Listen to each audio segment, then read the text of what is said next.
I've been eating a lot of peanut butter lately. Really? Mm-hmm. Do you? What? It's Justin's. No. Justin has a peanut butter brand? Do you know the No. Justin peanut butter cups that you see at the grocery store? No, I don't. No, Justin's is a nut butter brand, a premium nut butter brand. They make almond butters, sunflower butters, peanut butters. I do have some Justin's almond butter in my cupboard. I got but some of that in my cubby.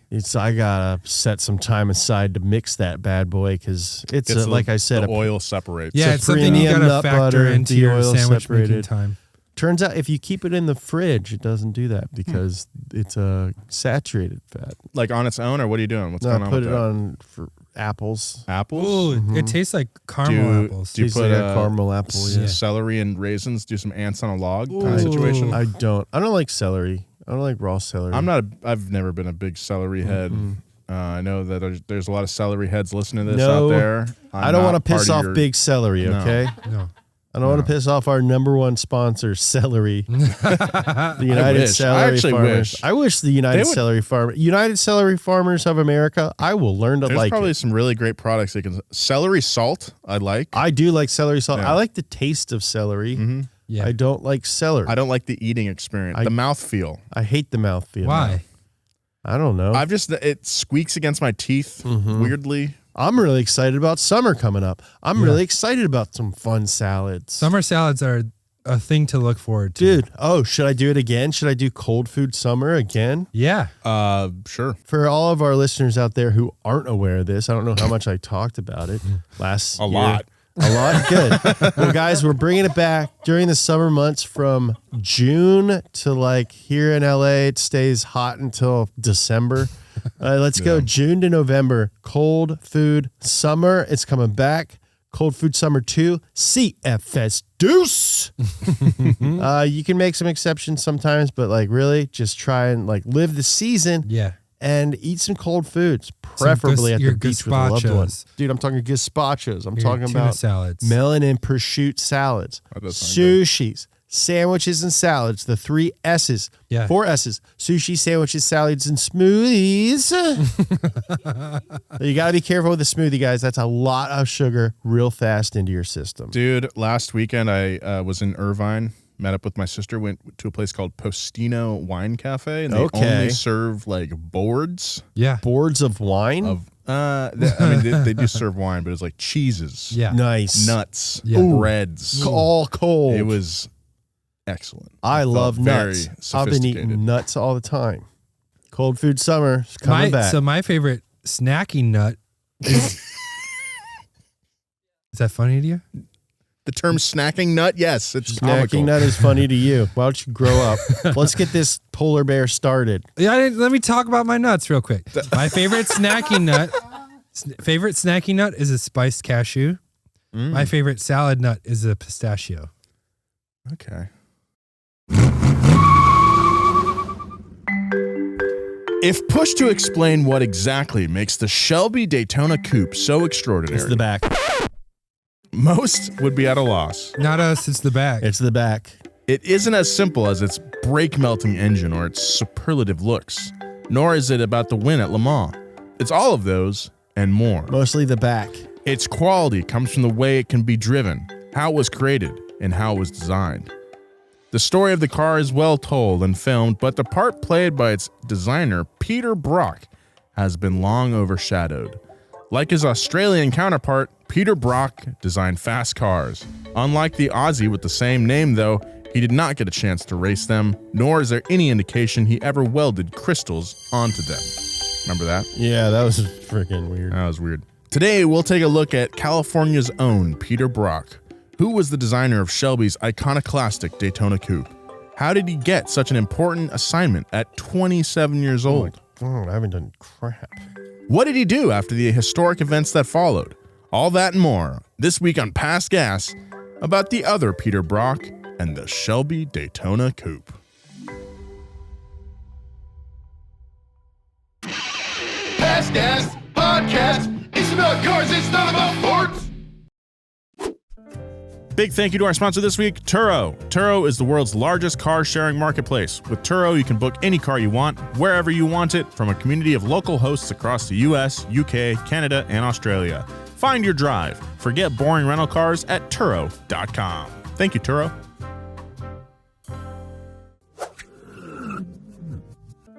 Big thank you to our sponsor this week, Valvoline Motor Oil. Extended protection, full synthetic, high mileage is Valvoline's best performing motor oil ever for engines with more than 75,000 miles. I've got this stuff in my car. I put some into low truck before I went on a long road trip. And you know what? Both cars are running perfectly thanks to Valvoline. Valvoline, get it wherever you get your motor oil today. Thank you, Valvoline. Guys, this is one of my favorite cars in the world. It's one of my favorite cars. This is one of my favorite stories. One of my favorite stories as well. Been wanting to tell this one on the podcast for a long time now. Yeah, this is one of my favorite parts of my favorite story in all of automotive lore. And I tell you guys, in the past 7 years, we've covered a lot of automotive lore. A lot of stuff. Yeah, so many. Welcome to Past Gas, everybody. On video, once again, thanks to the comments you guys gave. We're filming this one. Sorry, listeners, but if you're listening, thanks for listening. Yeah, I'm glad that we're on video because I can do physical bits again like this.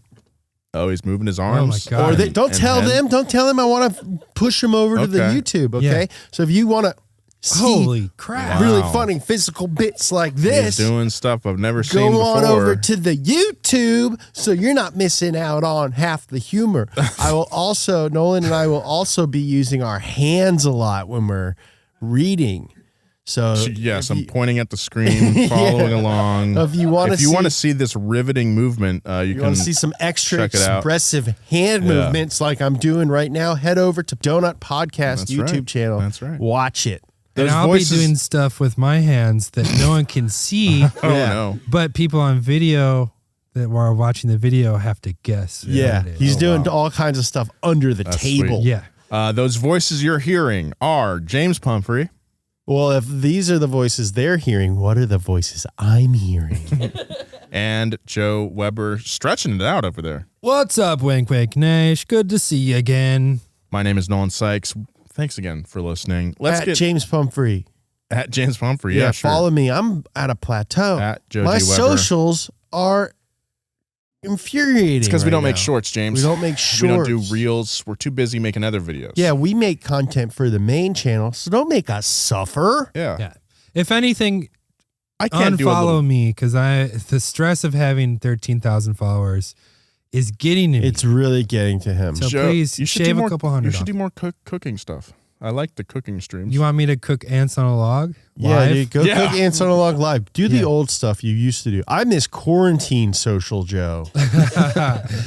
When my relationship was falling apart and I needed extra things to distract me. Yeah, Yeah. that stuff was Yeah. fun Yeah. for me as an totally. as an Yes. audience member. You I'm haven't glad it made a was fun for single roast. I So what do are want you to in see. a- I do want to see Joe mess with the Dutch oven though. Yeah, I do. Dude, here would be a fun Fart challenge. under the covers.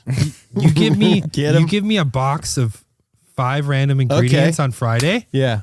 Saturday, Oh, I do a shoot. Facebook live or Instagram live. I open it up. I don't know what's in it beforehand, and Oh, I have man. to make something out of Okay. it. Yeah. Okay. Wood, marbles, coins, a poster, Yeah. I'm gonna do that. ham. I'm gonna do that.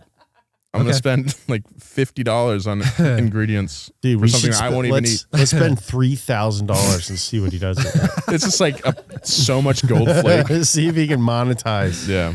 All right. Well, let's get into our story this week. Let's talk about one Peter Brock and one of the coolest race cars ever. Peter Elbert Brock, born in 1936, takes his middle name from his grandfather, E.J. Hall. E.J. founded the Hall Scott Motor Car Company in 1910. During its run, his research led to an understanding of the importance of the gradual opening and closing of valves and its effect on valve spring durability in high-speed engines. His research had a direct impact on not only the Duesenberg race engines he was working on, but built our understanding of modern performance engines. Thank you, E.J. Hall. Finally, we get to talk about doozies. Yeah, finally some doozy talk. Doozy talk. You're welcome to Doozy Talk. Welcome to Doozy Talk. 105.1 The Rock. Welcome back to Doozy Talk. We're in the studio with Tommy Lee and the Skink. All right, anyway. Elbert Ended up being conscripted by the U.S. government at the onset of World War I to help develop an airplane engine that could rival those in England, France, and Germany. And as a result of this work, he was a co-designer of America's most important contribution to aeronautical technology, the Liberty engine.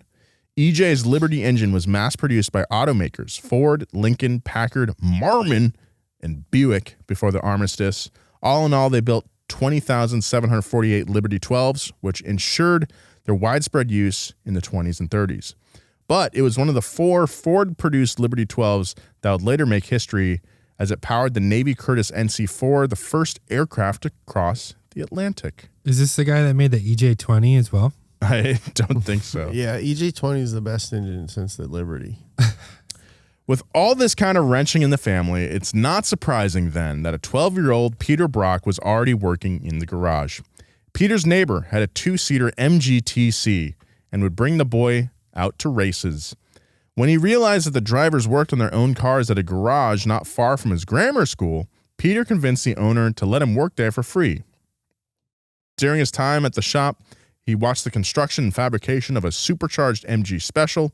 In a profound way, Peter's exposure to this kind of construction at such an impressionable age would pay massive dividends in his career. In his own words, Peter described this time as, quote, a pretty amazing thing for a young kid to see. The whole thing come together and formed the aluminum body and built the engine and put the supercharge on and all that trick stuff. That influence there really got me going with my interest in automobiles and my desires for the race car. It also taught Peter about the reality on working on race cars and the kind of technical know-how one needs to maintain them. Peter would eventually buy his own 1949 MGTC from that shop, though it would require extensive engine work to make it run. Peter would often sleep under the fenders of his MG, thrilled to be working on such a gorgeous piece of machinery. That's cute. And How big was he? it was like 27. 12. In a hint of what was to come, Peter decided to paint it to match the U.S. racing colors, blue and white. After finishing high school, Peter decided to continue his craft by majoring in engineering at Stanford. Whoa. Yeah, hey now. I didn't go to college. Okay. But if I went to college, I'd want it to be Stanford. Stanford's That quad pretty good is one. Over there in Palo Great. Alto. Yeah, man. I kind of wish I went to Stanford. Hey, Stanford, if anyone here's at Stanford and you guys want to give me an honorary degree, I'd gladly accept. But that takes all the fun out of going to Stanford. I don't. I just want to be an alum. What about the quad? I want my, yeah. I'd go back to the quad. Soon after starting at Stanford, however, Peter dropped out. In his words, quote, When I got into college, I realized college wasn't something you're going to get anything out of. And it's a whole screwed up system that doesn't work. I had heard about this other school in the Los Angeles area called Art Center for Designing Cars. Peter. I take it back. Peter Brock didn't like it. I don't want to go to college. F you, Stanford. I'll still take the degree. Peter moved back to Los Angeles and went to what is now known as the Art Center College of Design in Pasadena. Nice. I love Pasadena. I think that's So where nice. Chip Foose went, maybe. Probably. After checking out some of the teachers and classes, he went to the admissions office and asked to enroll. And famously, when asked for his portfolio, Peter asks, What's a portfolio? he then walked out to his car and drew some hot rod sketches in a 3-ring binder and returned. And Peter Brock was admitted. Oh, my God. I think things were just easier back then. I just think there were less people that were trying to do anything. Yeah. Like, hey, you kind of made an effort. Dude, back then, most people were like, yeah, my grandpa worked in a hole. My dad worked in a hole. I'm going to work in a hole. They had a vacation house on Montauk. Yeah, and they had like, they owned 4 houses. Retired at 57. Yeah. I retired at 57 Died from at working in a 59. hole. And Yeah. they gave me a Rolex and 12 dogs. You got a Rolex for every year you worked in the hole. It's a nice hole. It's a union hole. It was steady. It was steady work. Nice, steady work. It's honest.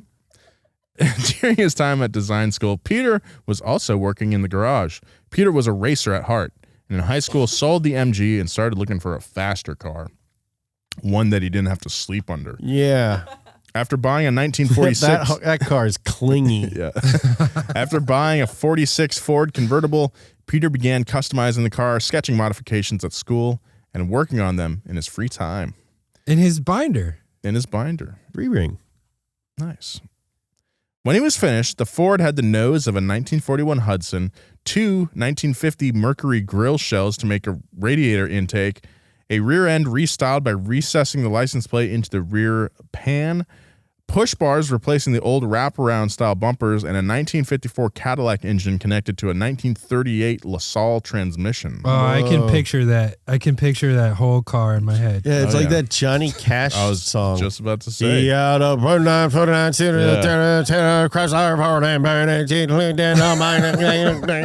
If I knew any of the words to that song, That'd that'd have be been good. sick. Yeah. Topping it all off, guys, of course, the car was painted Arctic white with dark blue Cunningham racing stripes. Briggs Cunningham, the guy who invented racing stripes. One of the first, if not the first, the first one. Wheelhouse episode that Nolan ever hosted on the Donut YouTube Yes, channel sir. was about racing stripes. Go this check guy. it out to see a young Nolan A before young, shaven we crushed his soul. Yeah. We worked together. There is audience. an optimism in early Nolan videos that is It's Yeah, man. different. Look, we don't have to get into it right now. I mean, hundreds of videos, an acquisition, Yeah. countless friends left along the way. Yeah. It's been a tough ride. No end in sight. I'm ready to go on a vacation again. No end in sight. The car that Peter was working on was nicknamed the Fordillac and would win the Oakland Roadster Show, which is now the Grand National Roadster Show and the longest running indoor car show in the world. He won it 2 years in a row with this funky looking car. I'm back. Peter looks like he could be my grandpa. Well, he could. I guess he could. That's what he looks like. Oh, yeah. That is absolutely your grandpa. Dude, That's yeah, weird. maybe he's your grandpa. He might be. Whoa. That's bizarre. Nolan's grandpa's Well, Peter Brock. I'm also like probably I think I'm like the average looking white guy because I have a lot of doppelgangers on the do. internet. So maybe it's just a case of that. But You're more handsome than anyone, though. Yeah, you're more handsome than that's at what's least- messed up. Can we talk about this for a Yeah, second? Every when- time it's every like time- Nolan. Hey, Nolan, I this deal with you? this too. And it's Yeah. like Sloth from the Goonies. Yeah. You know? Yeah, Look man. at I you, get dude. any guy with a beard, Yeah. some upwards of like 5,000 pounds. Everyone's like, Pumphrey, Yeah. is this you? Yeah. I'm like, and no. it's like, no. This is a note to anyone who It's, like, thinks it's hurtful. a good way to break the ice with us in DMs. Make sure the person you're comparing us to is more handsome than us. Yeah. Yes. I know it's hard to please. find pictures of anybody who Please. fits that description, but please. I would take Pete Brock as a compliment. It's never good-looking flattering. It's never flattering. No, it's not. And if I see one more Actually, there's person one guy. sending me that meme of the little kid named Joe Weber, it's a meme, but it's like this kid on Facebook named Joe Weber Yeah. Okay. talking Mad. mad to this beautiful woman, but it's very funny. I get sent that 8 times a week. Well, I haven't been sent it at all. Send it to me. There's only one occasion where I got tagged in one of those, and the dude was like yoked as hell, and I was like, all right, yeah, I'll take that, sure. Yeah, I guess you're right. yeah, that is me. It looks just like, oh, is that me? Yeah, that is me. Anyway, I digress. At 19 and 5 semesters into his design school education, Peter ran out of money. But during his classes, Peter had developed a relationship with Chuck Jordan, the director of General Motors. What? Chuck would come to the design school to scout students, and the two struck up a close enough friendship that Peter decided to call Chuck looking for work. Yeah, obviously. The next day, Chuck had Peter on a plane to Detroit and brought him onto GM's design team at 19 years old. 19. I saw those drawings you did in your car. But I don't know why millennials just don't like work harder. Yeah. In that moment, Peter became one of the youngest designers in the company's history at 19. What, dude, 19 years old? I was flunking out of Northern Arizona at the time. Yeah. I was flunking out of UWM in Milwaukee. I slept outside in front of a comedy club because the train shut down and I couldn't get back to Long Beach. Peter arrived at GM at a particularly opportune time. Yeah. They're like, hey, want a house too? Here's a thoroughbred dog. In late 1956, GM was getting completely out of racing and performance. We've covered the reason why in a number of episodes. It was a big old wreck, and a bunch of people pulled out of racing. The AMA ban, as it was known, was the Automobile Manufacturers Association response to a catastrophic accident at the 1955 24 Hours of Le Mans, where a car exploded and crashed into the crowd. A bunch of people were injured. A bunch of people died. Gruesome. Do not watch the footage. It is pretty crazy. It's Hindenburg-y. Yeah. Yep. The ban was a gentleman's agreement that the major U.S. car companies would stop participating in racing or motorsports of any kind in order to keep congressional pressure from being applied to safety standards. I have a feeling that every deal they made back then was a gentleman's agreement. Everything's a gentleman's agreement because women weren't allowed in the office. But yeah, like it's also like, all right, we won't race, just don't pay attention to how safe the cars for the road are. So don't look. Okay, sounds good. Great. But while the Corvette program was officially being shuttered, unofficially, the head of design, Bill Mitchell, moved the program away from the top floors down to Research Studio B in a basement at GM's Warren, Michigan Technical Center. Had black lights, had beer on tap, keg, Ping pong table, giant table, velvet paintings. They went to David Buster's when it was closing down, and they got a Papa Shot. They had air hockey there. Mm-hmm. It was sick. Peter said Bill was, quote, not going to let management destroy everything that had been built up. In effect, while Peter was coming to GM right as it pivoted away from racing, he was unofficially able to participate in its most exciting racing design elements almost immediately, albeit secretly. Damn. Everything's just like working out. I know. This 19. Lucky guy. I mean, he's talented too. So it's opportunity plus preparation equals luck. Listen, let's be honest. None of us are qualified to have our jobs That's either. True. I wouldn't get hired today. Yeah. I don't think. No, you wouldn't make it. No. Mitchell had made a few young designers GM's unofficial Corvette team. After seeing the Alfa Romeo Disco Volante at the 1957 Turin Auto Show, he informed the young designers that it was the aesthetic direction of the next Corvette. One of the positive aspects of using younger designers was their knowledge of emerging techniques, one of which was utilization of fiberglass.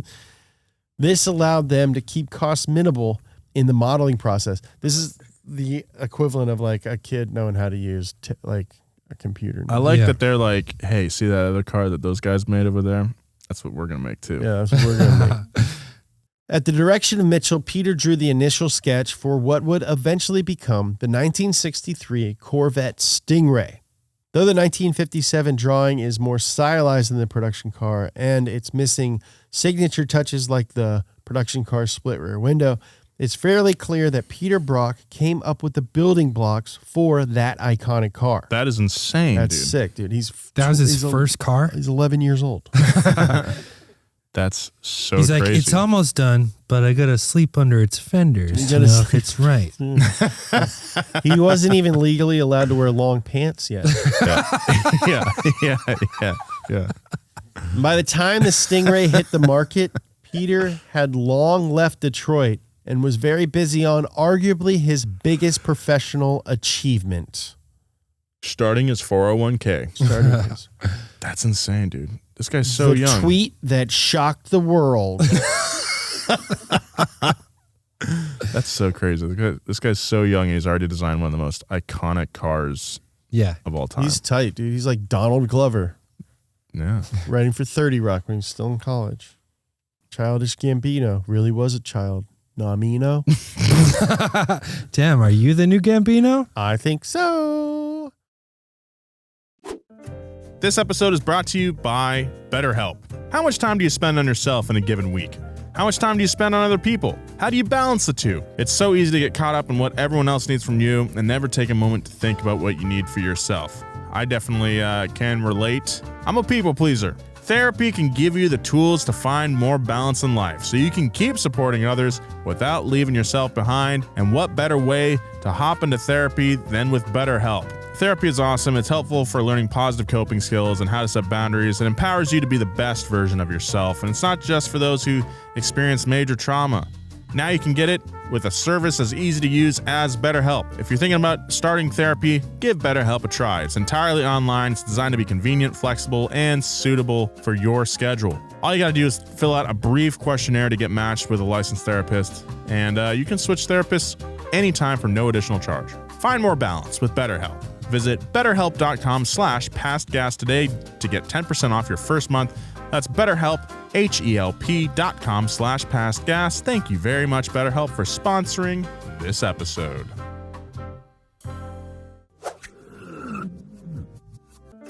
Big thank you to Valvoline Motor Oil for sponsoring this episode. Older cars need a motor oil that can handle the demands of aging engines. You know, once an engine passes 75,000 miles, the effects of wear, friction, heat, and deposits, they start to show. If engine parts aren't properly protected, they can wear down and lead to reduced gas mileage, lower horsepower, and a shorter engine life. Most motor oils claim they protect against wear, but in some cases, the protective film can be thin and uneven, providing inadequate protection. You don't want inadequate protection for your car, right? Cars are expensive. It's a big investment and you need to protect it. And that's why I trust Valvoline to protect my cars. Valvoline Extended Protection Full Synthetic High Mileage Motor Oil provides the ultimate protection for engines with 75,000 miles or more. I have Valvoline in all my cars, and you need to too. The earlier you get quality oil into the engine, the longer that thing is going to last, and Valvoline is going to do that for you. Thank you so much, Valvoline, for sponsoring this episode. Peter's love of design wasn't pure, though, as his desire was always to race the cars he helped conceive. So it was unsurprising that he left GM and returned to Southern California soon after turning 21. 21 being the Sports Car Club of America's minimum age to get a racing license. This guy has priorities. While Peter was rebuilding his personal, recently purchased race car, a trashed Cooper Monaco that had been driven at Le Mans, he also found work at Max Balchowski's garage. Max was a top builder of California racing specials at the time, and a local blue-collar hero with his cars competing against wealthy owners' Maseratis and Ferraris. While Peter was learning from and working for Max Balchowski, he was also living, according to Carroll Shelby, about 200 yards from Turn 9 at Riverside Raceway. Peter's introduction to Carroll Shelby came as the venerated driver was finishing his final races upon the advice of his doctors. Remember that Shelby's heart was not doing so well, and he asked Max Balchowski to borrow his ground-up, custom-built, Buick-powered Old Yaller to finish the end of the 1959-1960 season and his driving career. After working all day at Balchowski's garage, Peter would work on his Cooper Monaco and test it at Riverside. Very lax gate protocol there. Carroll Shelby was also there working to create the Carroll Shelby School of High Performance Driving, and soon after, Peter became the first paid employee of Shelby American, running Shelby's racing school, as well as creating the logos, merchandise, ads, and car liveries. That's a full plate. It's a lot of stuff. While Peter ran the racing school, Shelby was creating the iconic Cobra Roadster. His goal was to import a chassis from a European manufacturer and install a big American V8, allowing Shelby American to be competitive in international racing. A necessary side effect, of course, would be to sell the cars to keep the business operational. When he did strike a deal with AC Cars over in England, Chevrolet refused to provide him with V8s, fearing competition with the Corvette. Big mistake. Ford was unveiling a new small block V8, and the seed was planted for what was to come.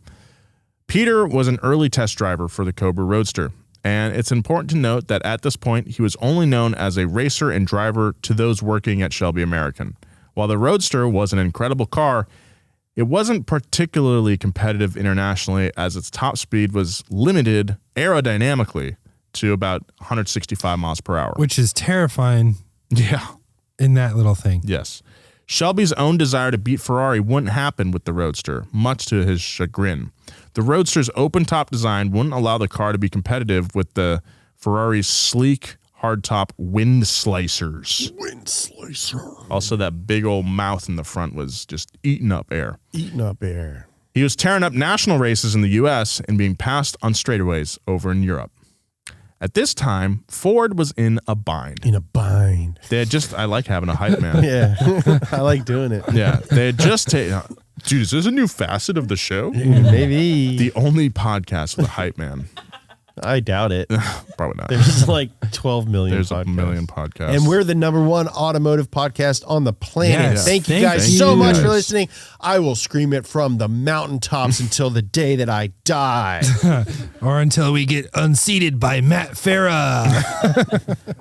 At this time, Ford was in a bind. They had just taken a massive hit with the Edsel, a design flop so profound its name is still commonly used as a synonym Somebody's hungry. Dude. Yum, yum, yum. Synonym for a failed product. Ford was stuck as baby boomers were coming of age with a ton of disposable income and little interest in a sensible sedan. Wouldn't that be nice? Yeah. Ford needed relevance. A young Ford executive named Lee Iacocca convinced Ford the answer was a sports car.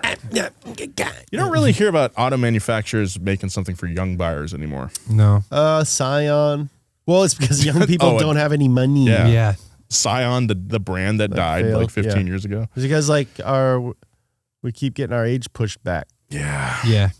I mean, I guess they do make stuff for young people. It's just not that exciting to us. Yeah. Like, I mean, every CUV is for young people. I think maybe young people don't want a ton of sports I guess like the cars. BRZ and 86 BRZ, are like 86. for young Yeah. people, but like the- I'm saying like the- these That was like all 10 the years ago. advertising for all these cars of this era was like literally commercials of like Yeah. teenagers. You don't want to be a cuck, do you? Yeah. Go get a Ford. Yeah, exactly, Joe. Thank you. But I think maybe Every there's- commercial is like there's that. like less machismo in pop culture now. That's true. And so But getting a CUV or whatever is the play for young people. Yeah. I don't think I mean, yeah, you're right about the machismo part, but I think like there's still an angle to being like, hey, don't you want a cool car you can like have fun in? There's still That's an a- angle that could be a thing, but it's like I think that's like what the Kia Soul is, though. Like, it's not. yeah, but they got hamsters driving those things, you know? Like, how am I supposed to relate to that? Yeah, but like the car to have fun in. The ad is Brie Larson ripping Yeah. through Yeah. something. Yeah. Like it's like, hey, you know what's fun? Being an Avenger. Yeah. Aren't you an Avenger? That's this true. is the kind of car that I know Iron she's Man having drives. fun with those ones. Dude, she's for having fun with sure. those commercials. She Yeah. is. She told me. Oh, yeah? Cool. I was the little boy in Room. We still talk. Nice. So anyway, unfortunately, Ford did not have a sports car, so they sought to buy what they could not manufacture. Ferrari, at that time the world's greatest manufacturer of race cars, was underwater due to its focus on creating winning race cars. They only sold a few of their handmade cars and only did so to fund their racing team. But in 1963, Ford was negotiating with Enzo Ferrari to buy the company outright. In the final hours of closing the deal, Enzo rejected the contract, arguing he did not want Ford controlling the Ferrari race team. Well, that was a the- sneaky thing on Yeah. Leah Iacocca's part, right? Right. Or Well- on Hank the Deuce's part. yeah, Oh, that was yeah. like a little sneak, like, Yeah. that Like, was, here's so the they- contract, and then when they was Yeah. turned So around, yeah, they had agreed to terms.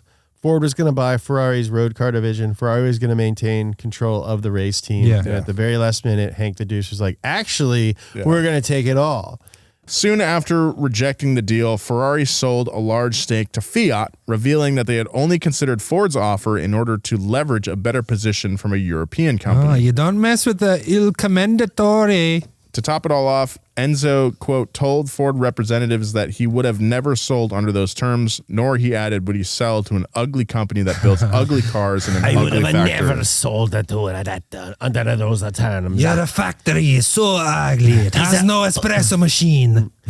It's ugly. It's an ugly car. Yeah. They call it porco fiduso, He pig face in Italian. He also went on to say that Henry Ford II would never live up to what his grandfather had created. So there you go. That's a burn. It wasn't only Henry Ford, Hank the Deuce, who had a bone to pick. It is also true that Carroll Shelby had his own resentment towards Enzo Ferrari.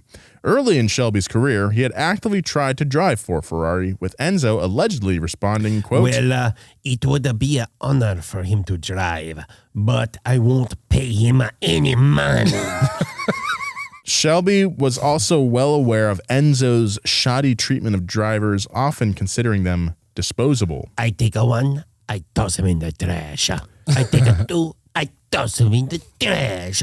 A driver a three, I go straight in the trash. Well, we talked about this I a couple blow weeks my ago, right? nose with him. We talked about in this the a couple Phil weeks Hill ago. one. Yeah. He really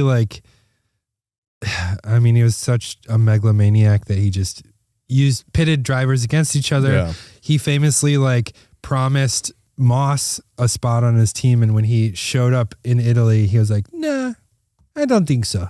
I don't think so. And so Moss had this Bye-bye. lifelong, Yeah.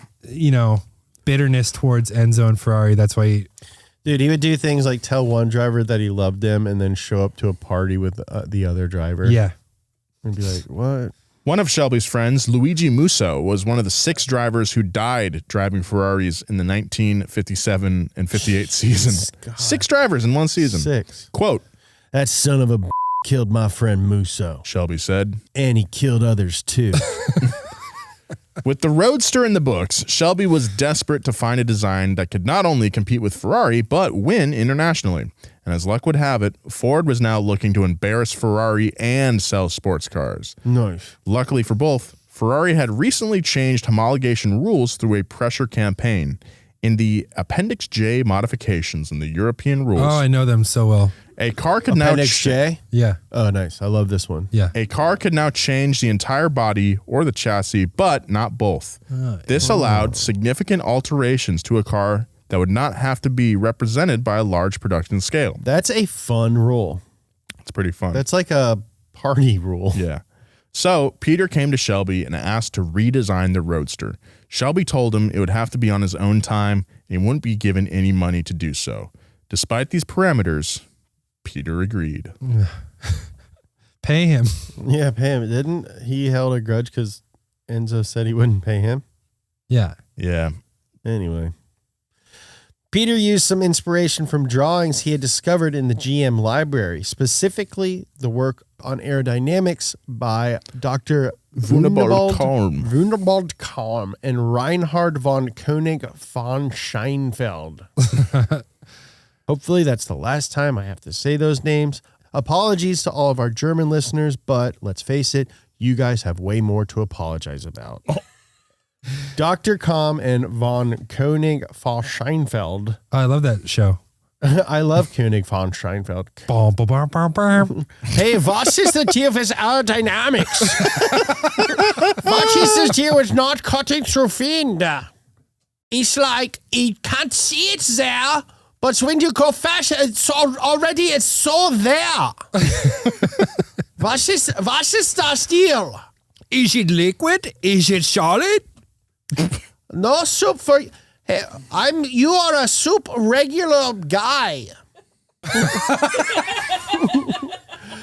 You are a soup member of our military. Oh my God. Their position was that the roof line should be kept as flat as possible, drop slightly, then chop the car behind the rear wheels. As we mentioned in the intro, it was the back, the flat back. This concept was known as the K-line tail. And it looks so good. It's like one of my favorite design elements of any car. Mm-hmm. Peter had initially brought the idea of this rear end to Bill Mitchell at GM on the Stingray and was told by Mitchell, "Kid, that's gotta be the ugliest looking crap I've ever seen in my life. And I'm old." But with this new design, he was ready to use this rear end.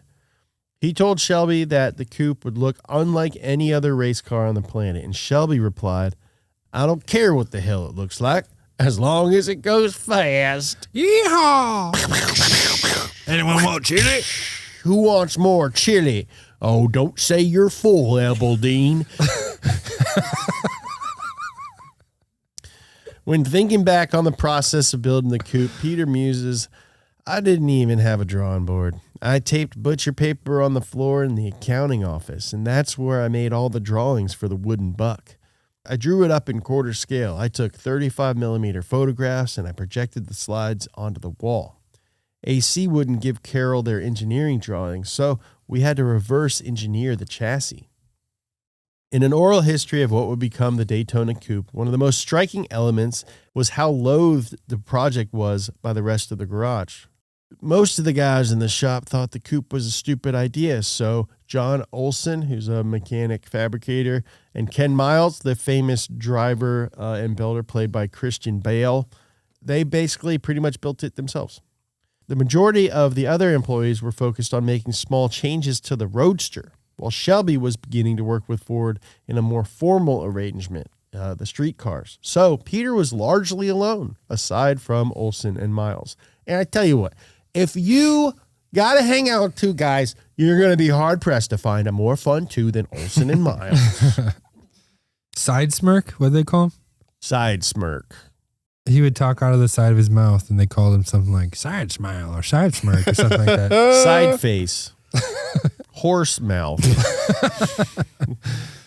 As Peter's prototype neared 75% completion, Shelby brought in Benny Howard, an aerodynamics consultant who had deep reservations about the car's design. He even famously told Peter regarding the flat plate that constituted the car's entire rear end, if what you say were true, airplanes wouldn't fly. Real nerd, that guy. Nevertheless, the prototype moved forward to testing. Shelby's go-to driver and engineering specialist, Ken Miles, old horsemouth himself, would test the prototype at Riverside 2 weeks before Daytona. It immediately broke the lap record and caused Miles to question if the gear ratio was wrong. After the first test, where Miles went 3.5 seconds a lap faster than it in the Roadster, the driver called Shelby to the track and reported, "This thing's a rocket ship." Okay, his nickname is Side Bite, which is really cool. Bite. That's sick. But also another nickname he had was Teddy Teabag. Teddy Teabag. Oh, because he's British. Oh, yeah. By the time the coupe returned from testing to Shelby America, the shop had been cleared out so everybody could start working on it. Ken Miles still didn't believe it could reasonably go as fast as it did and pulled the differential to verify the gear ratio. Ken counted the teeth himself. Meanwhile, Shelby insisted that the car would be racing at Daytona, which was quickly approaching. After only 2 weeks of testing, the car was sent to Daytona, where it caught on fire during a pit stop on lap 209 and was unable to finish. Oh, no. It did, however, succeed in scaring the crap out of Enzo Ferrari, all them little meatballs dropping out of his pants. Ploop, ploop, ploop, ploop. Because the Daytona Coupe was leading the race and outperforming Enzo's car before the fire broke out. I just thought of a good meme. Yeah? And anyone who's watching this, feel free to make it. Make it a meme. It'd be funny to have like an American gear, and there's, you know, like all the teeth, and then a British gear, and it's all like bad teeth. Missing some. Nice, Yeah. nice. They have universal health care. Shelby decided that the coupe would go on to the 1964 Le Mans, the oldest active endurance race in the world. In this punishing 24-hour race where conditions change drastically from day to night, and the winner is decided by the most distance traveled in the allotted time, the Daytona performed incredibly well. Piloted by Dan Gurney and Bob Bondurant, the Shelby American Daytona Coupe won the GT category a lap ahead of the nearest Ferrari GTOs. Wow. They also finished in fourth overall, missing first only because of a cracked oil cooler that required lowering the RPMs after lap 400. Wow. Then, 2 years later, the top three winners of Le Mans were all Fords designed using Peter Brock's Daytona Coupes as their foundation. Take that, Enzo. How about that, Enzo? How about you shove that in your Fizoli and smoke it? After the win at Le Mans, Ford's interest in partnership with Carroll Shelby flourished. However, with a new influx of both cash and personnel, Shelby had little use for Peter. What? His focus was on the new Ford GTs, and Peter was let go. What the hell, dude? The most recent sale of one of the 6 existing Daytona Coupes, $1.5 million in 2021. Wow. That's lower than I thought it would be. That's a lot lower. That's not the most expensive one, though. I know there's like a $15 million one. Yeah, that's the one I have. Big thank you to our sponsor this week, Turo. Turo is the world's largest car sharing marketplace. With Turo, you can book any car you want, wherever you want it, from a community of local hosts. Browse a huge selection of vehicles for just about any occasion or budget across the US, UK, Canada, and Australia. You can book a spacious SUV or minivan for a family road trip. You can get a classic or luxury car for a special event, birthday, or holiday. I was in Texas a couple years ago. I rented a Jeep Wrangler. It was awesome. It was a 2-door. It had a 6-speed manual transmission. It was great. Then when I was in Seattle, I needed something that could keep me out of the rain. I rented a Toyota Camry with Turo, and it was also awesome. I loved that thing. Find affordable economy cars if you're on a budget and just need to get from A to B. Or you know what? You can test drive that new electric vehicle you've had your eye on to see how it fits in your everyday life. Many Turo hosts can even deliver the car right to you. Every trip is backed by liability insurance. Terms, conditions, and exclusions apply. Find your drive. Forget boring rental cars at Turo.com. Peter started Brock Racing Enterprises and began modifying Hinos, a very small Japanese brand best known as a truck manufacturer that were beginning to look into selling sedans in the U.S. market. Around the same time, a small upstart racing group called the California Sports Car Club had worked with the LA Times to create a new event called the Los Angeles Times Mirror Grand Prix at Riverside. The focus of the new race would not be on the race cars, but on modified sedans. Okay. As a result of the money put up for the race, most of the big names in racing at the time came to compete. Folks like Brabham, Penske, Maserati. Yeah. So when Peter won an opening event with his tiny 1000cc Hino in its second year, it was significant. Yeah, people were that's like, nuts. he know what he's doing. Hino was not a well-known manufacturer, even in Japan. Winning a race in America gave not only a boost to the brand in its home country, but also for its driver. As a result of the race, Datsun would send Peter 2 vehicles for BRE to race, and he'd become the head of their West Coast racing division. They said, we're not going to pay you.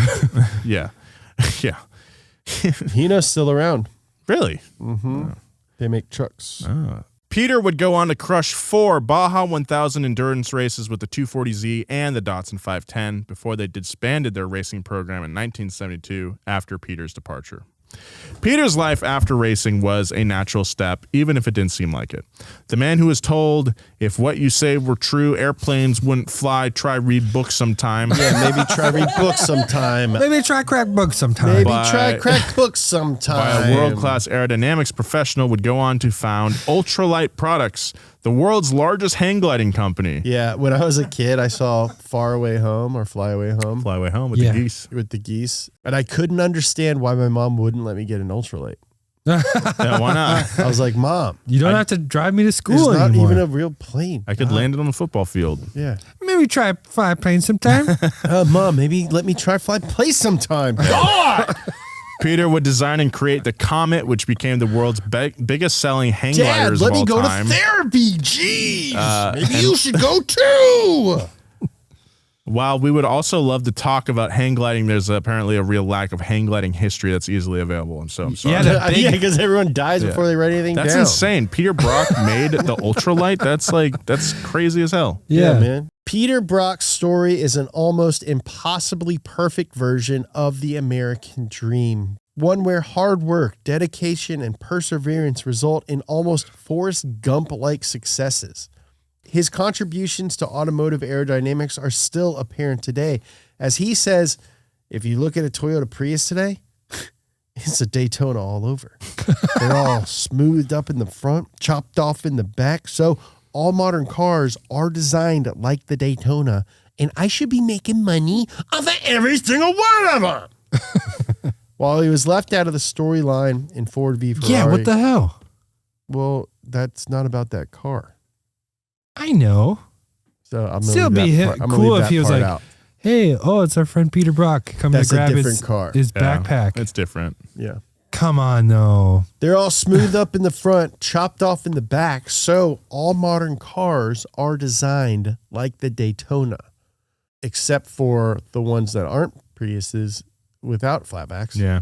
So, But still. anyway, dude, Peter Brock, cool dude. Yeah. Yep. Very cool Favorite story. time in American automotive history. It's when I just picture When a there's guy like who's a 21 years old can do this crazy stuff. Yeah, there's just like a bar out by Willow Springs. They all run into each other at it. And they're like, hey, you want to design the new Corvette? It's like, yeah, I just graduated middle school. It's easy to write him off and be like, oh, he was so lucky. But then his first car was the Corvette Stingray. Yeah. And you're like, Pretty oh, sick. okay. And then he I guess he's did got design talent. a car that like destroyed at Le Mans. Yeah. So pretty cool. Maybe we're just mad at ourselves. Yeah. Yeah, this is just projection. Yeah. Anyway, Anyway. figure out why you're upset and don't lash out at other people. Thanks for Nah. listening, guys. We have some listener mail. Hey, guys, my name is Joshua. I'm a mechanical engineering student from Australia. I love your podcast and YouTube channel. I was telling my dad about the episode about Roger Penske and how you guys said he was a bit of an a-hole. My dad had a different story to tell. Oh, Okay, I'm here for this. Okay. Way back in the 1990s, or as we call them in Australia, the 1919s, my dad used to work for Detroit Diesel as an apprentice mechanic, and he was awarded Apprentice of the Year, where he and some other apprentices got to go to the Gold Coast Indy 300 in Australia. I love that race. Gold Coast. Back in the 1919s, Penske had a 60% share in the Detroit Diesel Company, so the top apprentices got to meet Roger Penske. My dad was expecting to get a handshake from him, and that's all, but he said Roger was extremely friendly and offered to show them around. He took them through the pits where he showed them the cars and told the boys that they were the future of the company, and he said the cars weren't performing well and asked my dad if he had any ideas on how to make the cars faster. Wow. After that, they went and sat in the pit box with him, and he brought them food and drinks. His cars didn't end up doing that well, but regardless, after the race, he took my dad and the other apprentices for a night on the town to the casinos and to some bars. Dad said he was very generous, paying for everything. After that, he took them to the strip club where he bought the 19-year-olds a good time. And there's a winking, smiling face at the end of that sentence.